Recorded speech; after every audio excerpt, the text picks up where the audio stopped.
Shalom. Dalam kesempatan ini saya akan memperkenalkan Professional Missionaries Training Program.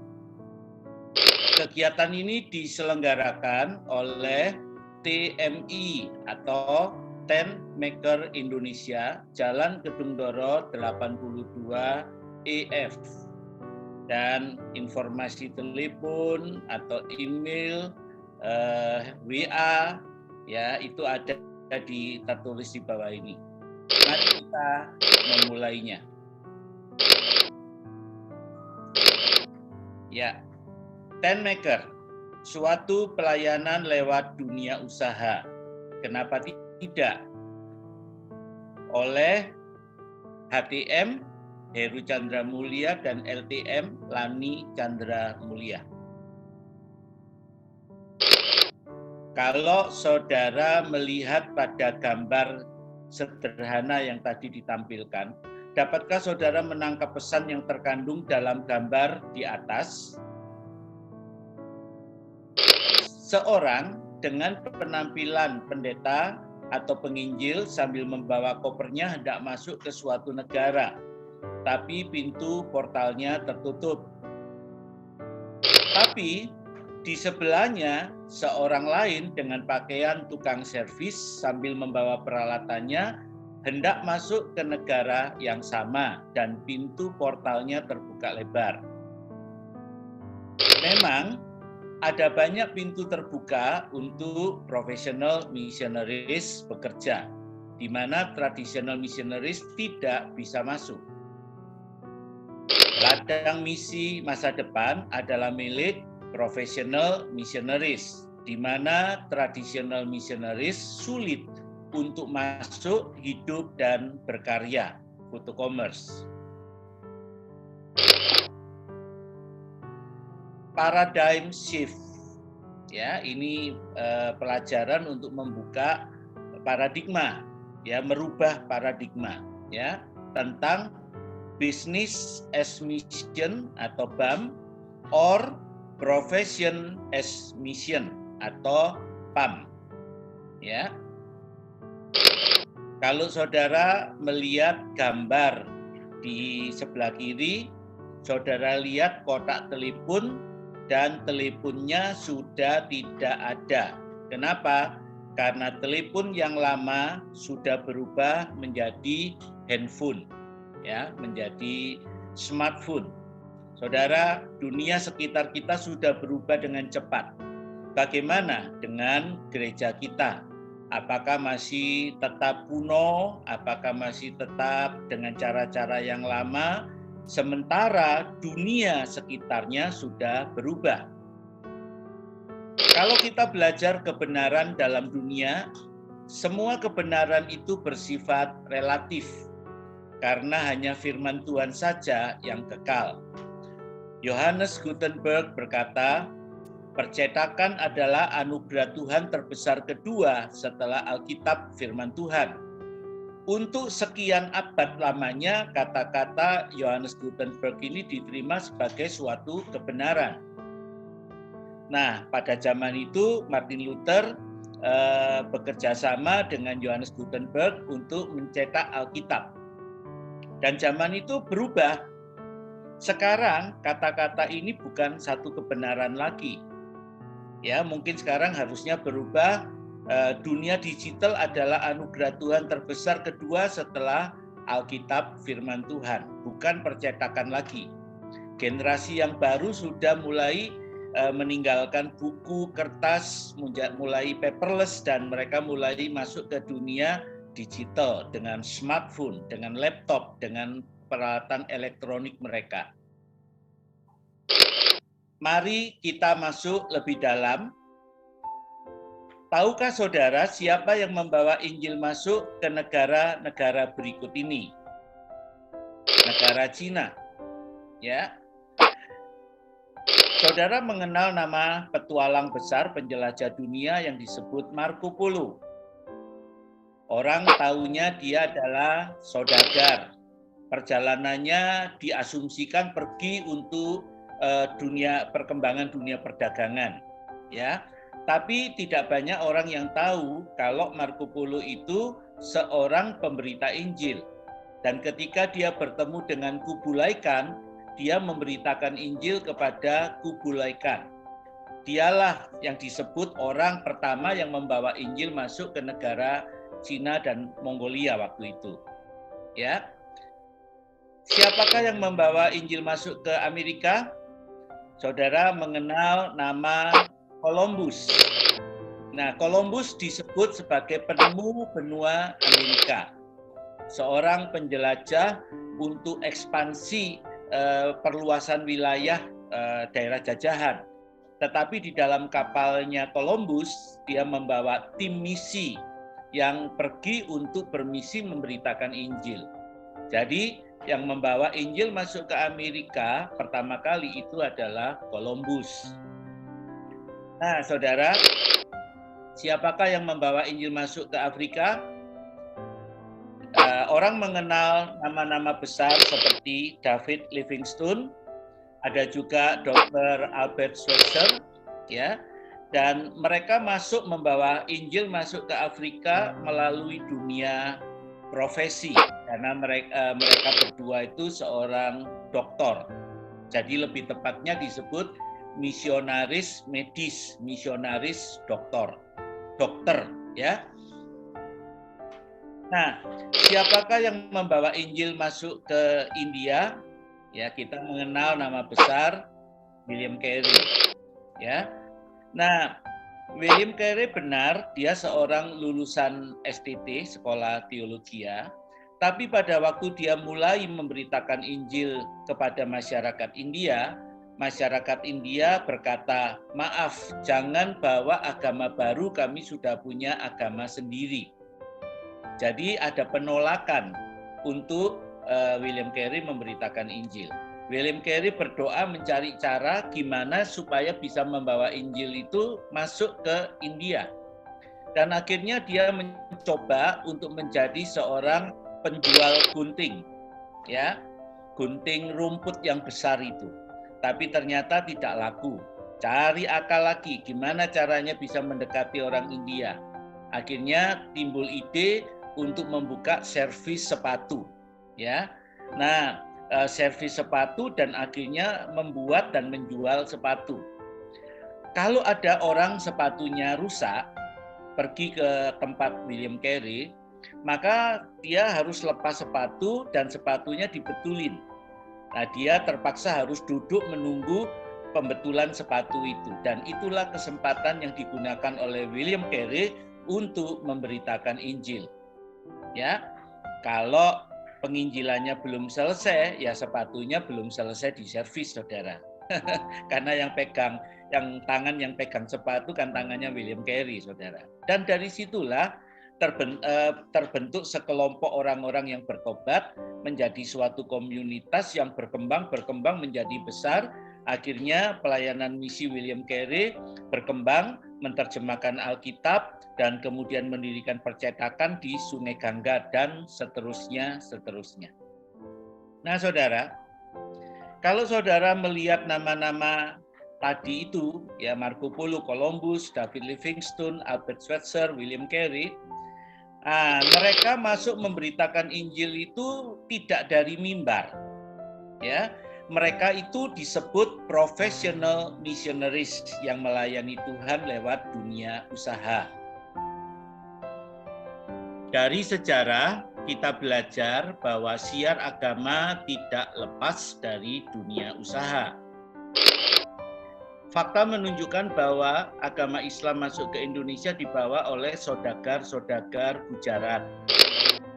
Artinya, penyebaran agama tidaklah terlepas dari pendekatan ekonomi.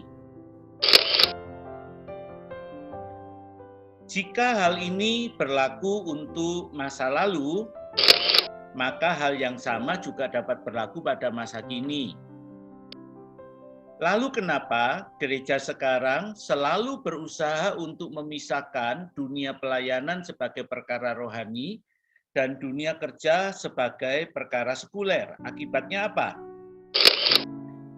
Nah, gambar ini menunjukkan banyak usahawan dan karyawan Kristen tampil bak malaikat di dalam gereja, tetapi jadi setannya di dunia kerja, karena mereka hidup dalam dua dunia. Nah, kita lihat sekarang satu diagram, ya. Nah, kalau kita melihat misalkan aktivitas orang itu mulai dari jam 8 pagi sampai jam 10 malam. Kondisi yang sekarang ada di dalam kebanyakan gereja atau dalam kehidupan orang Kristen itu seperti ini. Jam 8 sampai jam 4.5 lah, 4 atau 5 PM ya, itu dunia kerja. Ya, kira-kira berapa jam itu? Ya, kira-kira 8-9 jam dunia kerja. Kemudian ya jam 6 sampai jam 10 malam lah. Ya, itu waktunya pelayanan. Ya, itu 4 jam. Ya, jadi inilah kehidupan umat Kristen pada umumnya, hidup dalam dua dunia. Ya, saya menggambarkan dunia kerja itu merah karena seringkali berhubungan sama dosa. Katanya orang, business is business, pelayanan is pelayanan. Jadi kadang itu ada pikiran kalau dunia kerja itu senggol-senggol atau sentuhan dikit dengan dosa, okelah. Tapi kalau dunia pelayanan itu dunia yang kudus, dunia yang suci. Makanya saya gambarkan dengan warna biru. Ya, jadi hidup dalam dua dunia. Nah, saudara lihat ya, pada waktu pagi hari masih sehat, segar, tenaga masih kuat, semangat masih tinggi, ya, itu dipakai untuk bekerja. Ya, nanti malam hari setelah loyo, ya sudah capek semua, vitalitasnya sudah berkurang, baru untuk pelayanan. Ya, dan waktunya lebih banyak untuk kerja ketimbang untuk pelayanan. Ya, nah, itulah situasi saat ini. Ya, nah, kenapa tidak kita rubah ke bentuk yang kedua? Nah, inilah konsep yang kami tawarkan, yaitu apa? Ministry dan pekerjaan dalam satu fokus. Digabung, ya. Jadi dari jam 8 sampai jam 10 malam kita bisa bekerja dan pekerjaan ini kita lakukan untuk Tuhan, atau sebaliknya kita melayani dan pelayanan ini menyatu dengan pekerjaan kita, ya. Jadi ini integration, jadi menyatu, dan warnanya diberi warna merah campur biru jadinya ungu. Kalau belajar lambang-lambang, nah ungu itu adalah warna kerajaan, ya. Kenapa kita tidak beralih ke format yang kedua, bentuk yang kedua? Kenapa kita masih harus tinggal di bentuk yang pertama? Dan inilah perubahan paradigma yang ingin kami jelaskan, yang ingin kami bagikan lewat pelajaran ini. Kalau kita lihat luasan waktu, kasihan deh Tuhan. Hanya terima sisa-sisa waktu, tenaga, semangat, dan keuangan. Yang terima lebih banyak dunia atau penguasa dunia. Ya, Tuhannya terima sisa-sisa. Ya. Nah, saudara, Tuhan memanggil kita untuk hidup dalam satu dunia seperti teladan Paulus. Pelayananku adalah pekerjaanku dan pekerjaanku adalah pelayananku. Definisi melayani Tuhan itu sederhana. Berdiri di tempat di mana Tuhan mau kita berdiri dan melakukan apa yang Tuhan mau kita lakukan. Titik. Tidak lebih, tidak kurang. Ya, saya belajar menyimpulkan ini setelah puluhan tahun melayani Tuhan. Ya, ternyata definisinya sederhana, saudara. Ya, berdiri di tempat di mana Tuhan mau kita berdiri, melakukan apa yang Tuhan mau kita lakukan. Ya, nah inilah perubahan paradigma dan kita hidup di tengah-tengah perubahan. Ya. Paradigma lama mengatakan ada dunia kudus, ada dunia sekuler. Paradigma baru mengatakan semuanya kudus, bisa untuk Tuhan. Paradigma lama mengatakan ada kelompok pendeta, ada kelompok kaum awam. Ya, paradigma baru mengatakan satu tubuh Kristus dengan banyak anggotanya. Ya, paradigma lama mengatakan melayani itu adalah panggilan khusus untuk full time. Ya, Tapi paradigma baru mengatakan semuanya terpanggil untuk melayani Tuhan. Ya, paradigma yang lama mengatakan tugas jemaat itu 6D, datang, duduk, diam, dengar doa, dana, maksudnya kolektor. Ya, tapi paradigma yang baru mengatakan bahwa jemaat semuanya terpanggil untuk melayani. Ya, paradigma yang lama mengatakan dunia kerja itu jahat, maka tadi digambarkan warna merah. Bersentuhan dengan dosa, kadang merugikan orang. Tapi paradigma yang baru mengatakan dunia kerja itu bisa dikuduskan untuk Tuhan. Firman Tuhan itu berkata, apabila engkau bekerja pada majikan yang bukan seiman, lakukanlah semuanya seperti engkau lakukan untuk Tuhan. Artinya apa? Dunia kerja bisa menjadi kudus karena kita lakukannya untuk Tuhan. Paradigma yang lama mengatakan melayani Tuhan itu harus sekolah STT dulu. Setelah itu punya gelar baru berlayak, berhak untuk melayani. Tapi paradigma yang baru mengatakan harus dimuridkan, cukup. Ya, tidak harus punya gelar yang macam-macam, saudara. Enggak semua orang itu punya kesempatan untuk sekolah. Tapi kalau dimuridkan itu perintah Yesus, harus dimuridkan. Ya. Kemudian paradigma lama mengatakan melayani Tuhan itu mahal. Karena apa? Sekolah itu ya butuh duit, ya, dan kalau bertahun-tahun ya jadi mahal. Tapi paradigma yang baru mengatakan bahwa pemuritan itu bisa murah kalau dilakukan di dalam gereja sendiri, saudara ya. Ada orang-orang yang percaya bahwa kenapa banyak STT berdiri di tengah dunia itu karena gereja kurang melakukan pemuritan. Mereka berkata kalau gereja melakukan pemuritan maka nggak perlu ada banyak STT karena gereja itu sendiri menjadi sekolah Alkitab buat jemaatnya. Ya, nah itulah paradigma lama dan paradigma baru.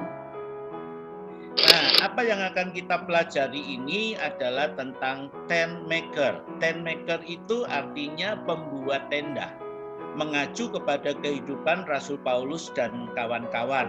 Ya, semuanya dilatih, diajar untuk jadi pembuat tenda. Ya, nah inilah yang disebut tent maker ministry yang dunia modern ya. Kalau dunia yang lama itu pembuat tenda ya, zaman dulu tenda itu tempat untuk tinggal ya. Tenda itu perlu keterampilan untuk membuat, memproduksi.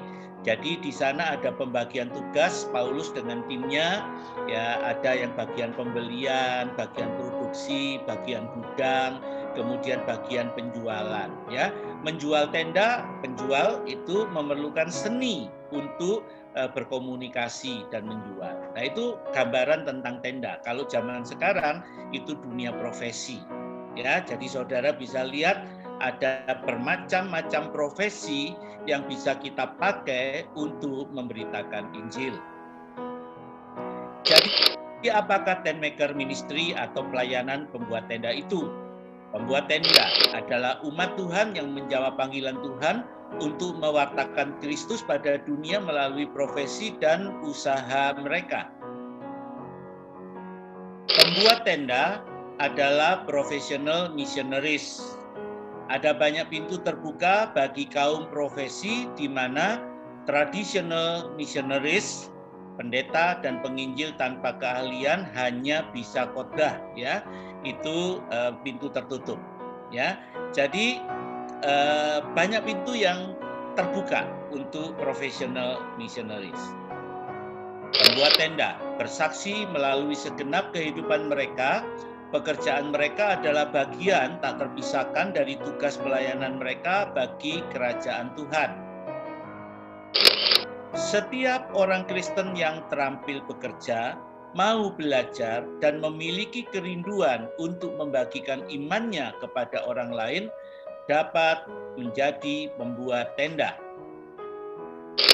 Istilah pembuat tenda berasal dari kehidupan Rasul Paulus yang berhasil menyatukan dunia usaha dan dunia pelayanan dalam satu fokus penginjilan, Itulah sebabnya jika kita melihat ke belakang, maka catatan sejarah menunjukkan bukti pada kita bahwa Paulus dan kawan-kawannya mempunyai jangkauan pelayanan yang jauh lebih luas jika dibandingkan dengan rasul-rasul lainnya.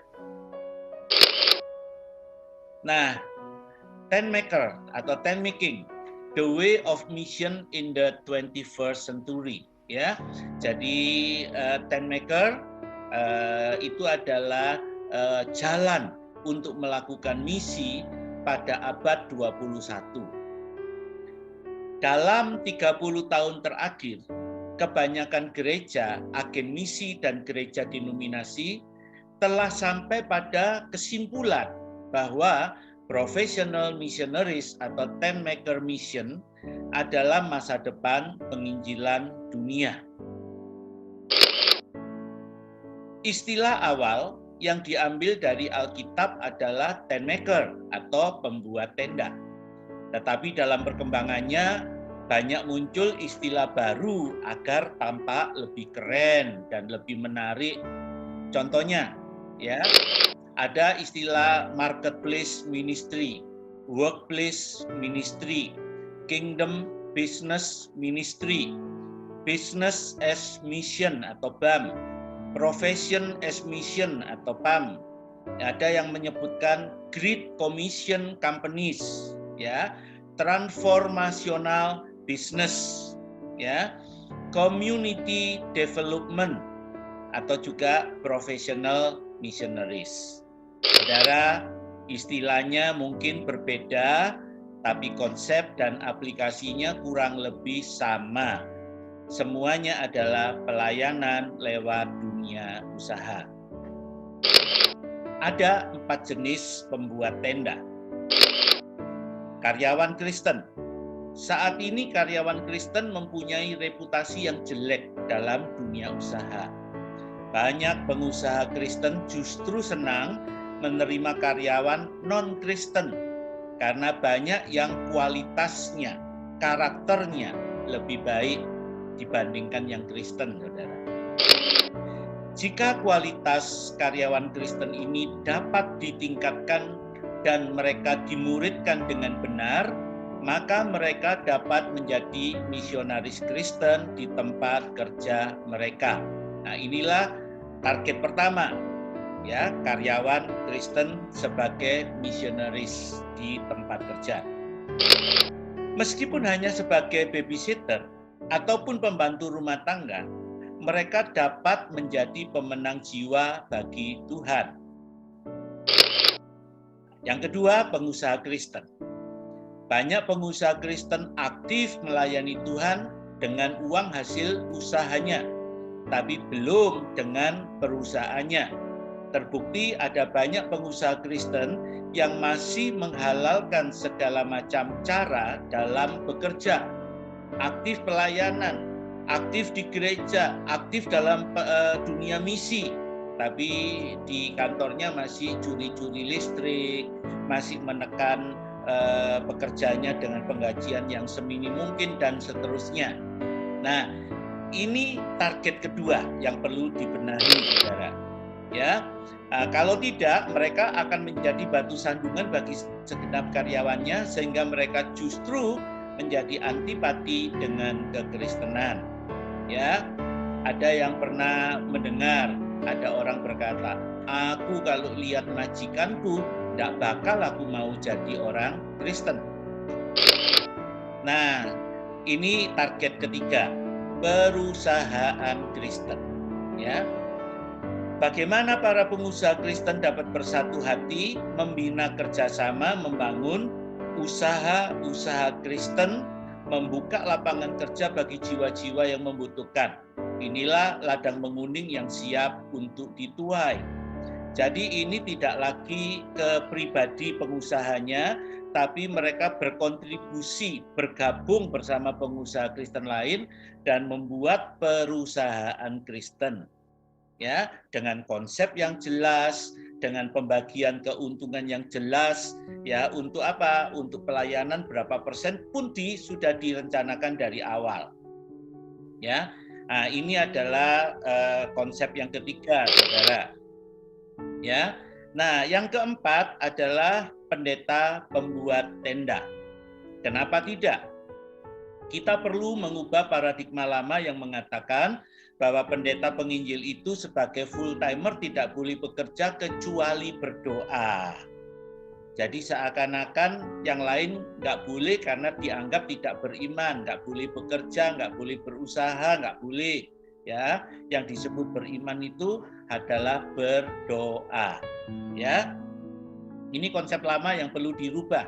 Ya, nah menjadi pendeta pembuat tenda, ya dalam kenyataannya pendeta penginjil yang memiliki keterampilan khusus akan dapat menghasilkan jauh lebih banyak tuaian bagi Tuhan karena lebih mudah diterima oleh masyarakat. Ya, kalau saudara sempat mempelajari rahasia pertumbuhan gereja rumah yang ada di Cina, mereka tidak banyak full timer dalam arti rohaniwan full time, ya. Yang disebut penatua-penatua jemaat itu adalah para petani, pekebun, ya, peternak, pedagang yang membawa Yesus hidup dalam diri mereka di tengah masyarakat. Ya. Nah, mereka bisa lebih mudah mendekati masyarakat, lebih mudah berbagi iman dan kesaksian serta penginjilan. Ya. Nah, inilah hal-hal yang perlu disingkapkan, dipelajari sehingga pelayanan dunia misi dan dunia gereja bisa berubah. Ya. Professional Missionaries Training Program. Sekarang saya jelaskan isinya apa. Topik-topik terkait dengan professional missionaries dan lingkup bahasanya. Ya, ada 10 pelajaran yang disusun dalam pelajaran ini, dalam program ini. Ya, pertama, Bible View about Marketplace, pandangan Alkitab tentang dunia usaha. Tokoh-tokoh Alkitab hampir semuanya berasal dari kaum profesional. Ada peternak, pedagang, administrator, juru minuman raja, politisi, nelayan, pemungut cukai, musikus, pembuat tenda, dokter, gembala, gembala domba, bendahara, sekretaris, dan lain-lain. Ya, saudara, Tuhan tidak pernah atau jarang sekali memanggil pengangguran untuk jadi muridnya. Semua yang dipanggil itu adalah orang sibuk, orang yang punya pekerjaan. Nah, ini topik pertama. Topik yang kedua, Jesus and Marketplace, Yesus dan dunia usaha. Matius menyebutkan Yesus sebagai anak tukang kayu. Dalam bahasa Yunani, tekton, yang berarti tukang atau ahli seni atau seniman kayu. Ya, jadi punya keterampilan karena sejak kecil dia dilatih oleh Yusuf, ayahnya di dunia, untuk bekerja dengan keterampilan. Yusuf dan Yesus bukan sekedar tukang kayu, tetapi seniman yang dengan keahlian dan ketelitian membuat benda-benda dari kayu. Ibaratkan perabot-perabot kayu, furniture dalam rumah mewah. Nah, itulah keahlian Yusuf dan Yesus, ya. Nah, ini akan dikupas dalam pelajaran kedua. Pelajaran ketiga, Christian Entrepreneur Creativity and Integrity, ya. Kreativitas dan integritas pengusaha Kristen. Mencari uang tidaklah dosa, apalagi kalau untuk pelayanan. Yang Tuhan larang adalah cinta uang. Ya, jadi jangan salah menafsirkan, saudara. Ya, mencari uang tidak sama dengan cinta uang. Alkitab sangat membedakan antara orang rajin dan pemalas. Ya, dalam Amsal 6 ayat 6 itu pemalas disuruh pergi kepada semut dan belajar dari semut, saudara. Ya. Nah, saudara, tapi menjadi seorang entrepreneur Christian itu kita juga perlu punya prinsip-prinsip pembisnis Kristen.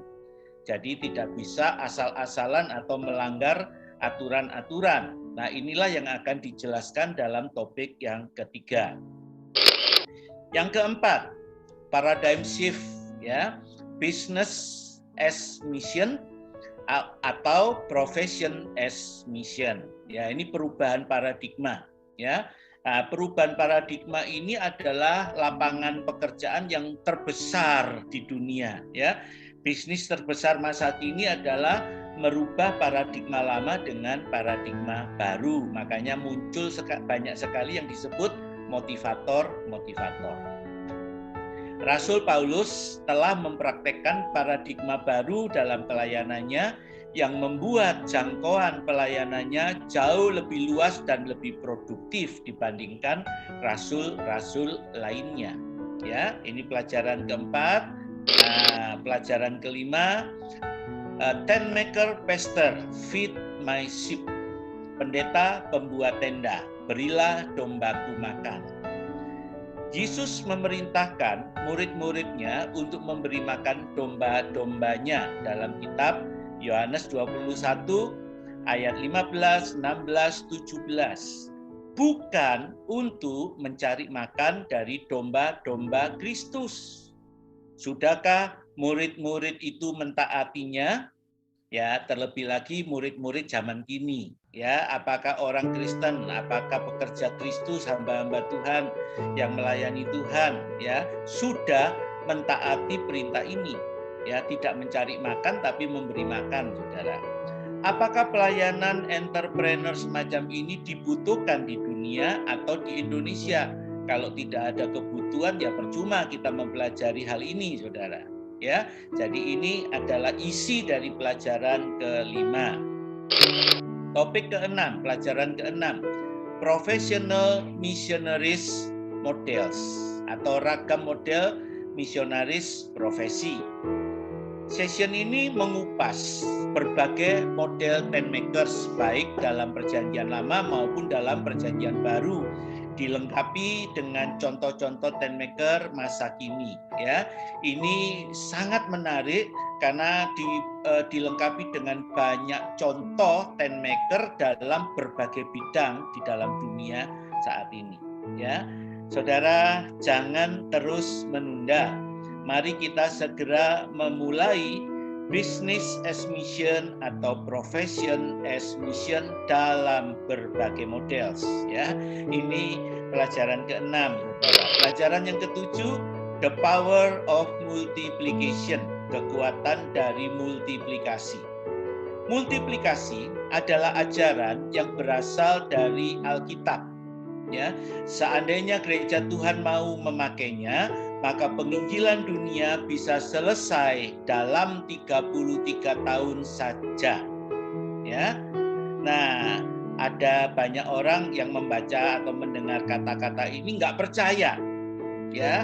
Nah, kalau mau tahu caranya, kalau mau tahu hitungannya, ya ikuti sampai pelajaran yang ketujuh ini akan dijelaskan. Nasihat Imam Yitro pada Musa adalah petunjuk ilahi bagi kita untuk menyelesaikan amanat agung, ya. Jadi prinsipnya adalah prinsip multiplikasi, cara untuk menyelesaikan amanat agung.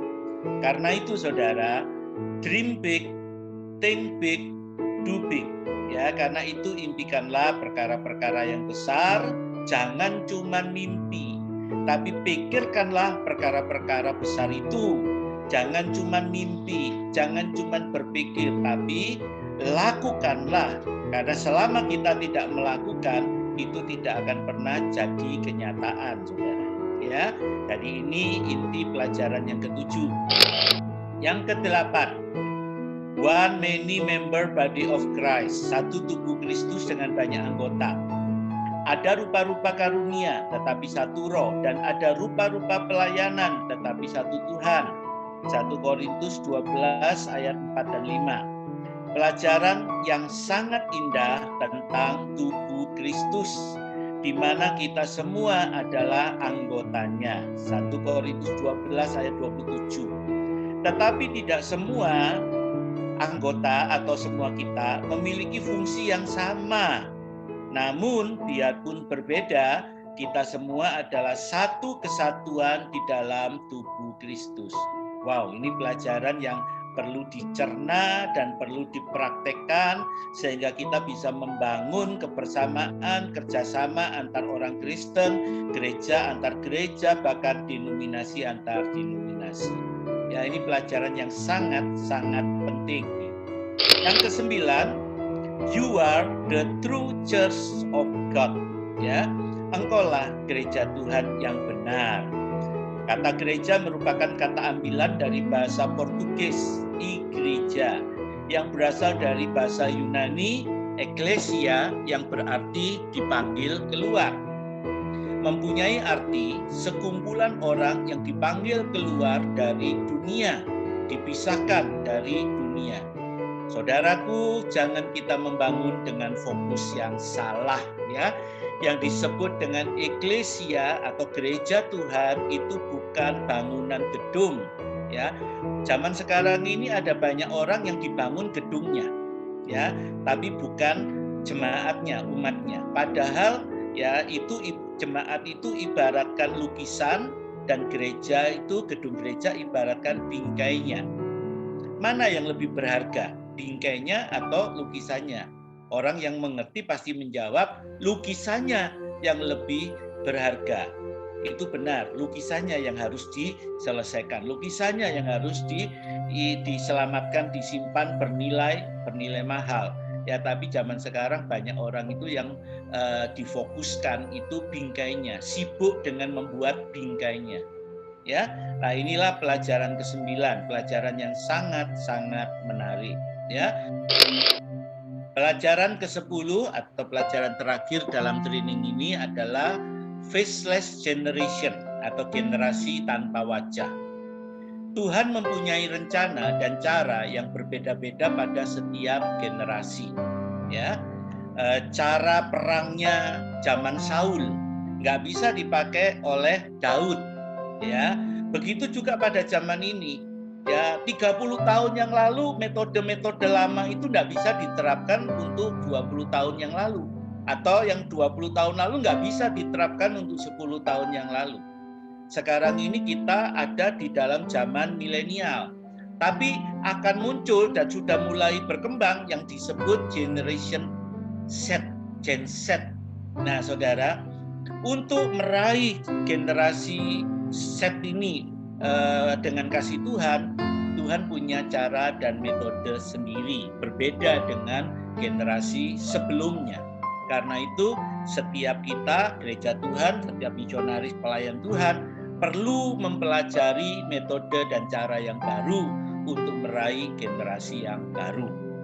Nabi Yeskiel dan Yoel menubuatkan bahwa pada akhir zaman Tuhan akan membangkitkan suatu pasukan yang sangat banyak jumlahnya, tetapi wajahnya tidak dikenali. Inilah yang disebut dengan faceless generation atau generasi tanpa wajah yang akan menyelesaikan penggenapan rencana Allah atas dunia ini. Ini pelajaran yang ke-10 dan sangat menarik, terutama untuk kita ajarkan kepada generasi penerus gereja, anak cucu kita. Ya, kalau sudah selesai 10 pelajaran ini, masih bisa dilengkapi dengan kesaksian. Ya, a story of tent maker, kesaksian dari kisah seorang pembuat tenda. Ya, ada juga kesaksian yang kedua menarik juga, pembajak jujur diberkati Tuhan. Kalau ada waktunya bisa disaksikan, kalau nggak ada waktunya ya sudah, ya disimpan. Ya, nah saudara, pada ending dari pelajaran pelatihan ini bisa diakhiri dengan menonton film yang berjudul Candle in the Dark. Ini adalah riwayat daripada William Carey yang disebut Bapak Dunia Misi Modern atau Bapak Dunia Tent Makers Modern. Ya, nah kita bisa mempelajari metode-metode atau perubahan paradigma yang tadi kita lihat di dalam film ini, Candle in the Dark. Ya, nah saudara, itu merupakan film kita bisa belajar secara aplikatif dan itu juga untuk ibadah pengutusan dan doa penutupan.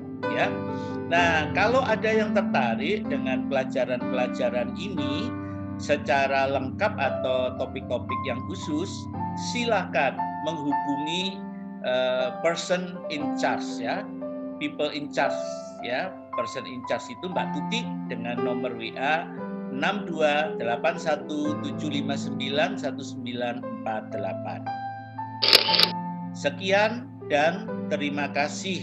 Tuhan Yesus memberkati.